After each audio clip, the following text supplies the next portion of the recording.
पुरुष सरकारी कर्मचारी केंद्र सरकार बड़ निष्पत्ति एणिकी महिला भली पुरुष कर्मचारी माने भी शिशुर जत्न नहीं पारे छुट्टी। केंद्र अभियोग और पेंशन विभाग मंत्री जितेंद्र सिंह पुरुष सरकारी कर्मचारी एक बड़ घोषणा करिसेंति। घोषणा मुताबक समस्त सरकारी पुरुष कर्मचारी भी सेमानक शिशुर जत्न एणिकी छुट्टी नहीं पारे। से कहिसेंति कि एई छुट्टी नेबाकू भी पुरुष माने हकदार, किंतु ए नै से किछि शर्त रखिसेंति। शर्त मुताबक यह छुट्टी केवल से पुरुष कर्मचारी मानक मिलिबो जेउ माने कि एकक अभिभावक अटंती।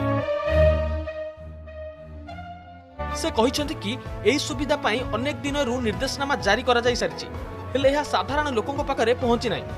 जितेंद्र सिंह आहुरी मध्य कहिसेंति कि पुरुष कर्मचारी जनक सीसीएल बा शिशु जत्न पाई नेइथिबा छुट्टी समय रे बाहर को बुलिबा पाई एलटीसी नै परिबे। अन्यपटे कर्मचारी पिला जदि दिव्यांग थिबो तेबे से कोनोसी बयसर होइतिले भी तांको पिता शिशु जत्न छुट्टी बा सीसीएल नै परिबे। मुख्यतः महिला मानकू गर्भधारण समय और शिशुर जत्न नेया पई पूर्वरु सरकार स्वतंत्र छुट्टी देबाकू घोषणा करथिले, जहा फଳରେ महिला जनक गर्भधारणर 6 मास पर शिशु जन्म हेबार 3 मास जाए छुट्टी रे रहि परिबे। हेले किछि क्षेत्र रे शिशुर एकक अभिभावक अछंती, जेउ क्षेत्र रे कि विभिन्न कारणरू शिशुटीर अभिभावक केवल बापा ही रहिथांती। एही क्षेत्र में बापा जदि सरकारी चाकरी करुथांती तेबे पिलार जत्न नेबारे बापा को असुविधा होता है। यहाकू दृष्टि रखी सरकार एभली निष्पत्ति नेइछंती।